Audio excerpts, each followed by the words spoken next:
মাঝে থাকে, আচ্ছা। তাদের অংশের এখানে আছে, এয়ারলি বড় তাদের আছে। এখন বেঁচে বেঁচে করার উদ্দেশ্যটা কি? এক ক্ষতি হলে সবারই হতো, আমাদের এখানে বেঁচে বেঁচে করলে এটা প্রতিকার কে করবে? এটা লিজের জমি, তাই তো? এটা লিজ নেওয়া জমি। হ্যাঁ, এদের পাড়ার লোক বরজে মাঝে সাঝে আসি, দেখিশোনা করি। এদের যা পরিস্থিতি, গত আষাঢ় মাস থেকে এই বরজটা করতে মিনিমাম 3 লাখ টাকা খরচ হয়েছে, নগদ টাকা। এরপরে দৈহিক 2 ভাই পরিশ্রম করে বরজটা আয়ত্তে এনেছে। এখন ফলন্ত গাছ, এখন থেকে বাজার পেত, কিন্তু কে বা কাহারা রাতের অন্ধকারে কেটে দিয়েছে ওরা কেউই জানে না, আমরাও জানি না।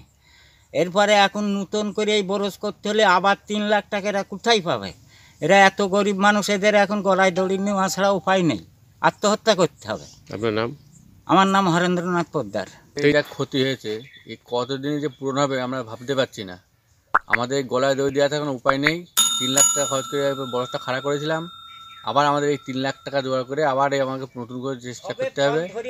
কবে যে আমরা এই রিকভার করতে পারবো এই ব্যাপার টাকাটা, এটা আমরা ভাবতে পারছি না। প্রশাসনকে জানিয়েছে? প্রশাসনকে জানানো হয়েছে, মৌখিক, লিখিত জানানো হয়নি। আমরা এখন যাব, লিখিত একটা ডায়েরি করে আসবো থানাতে গিয়ে।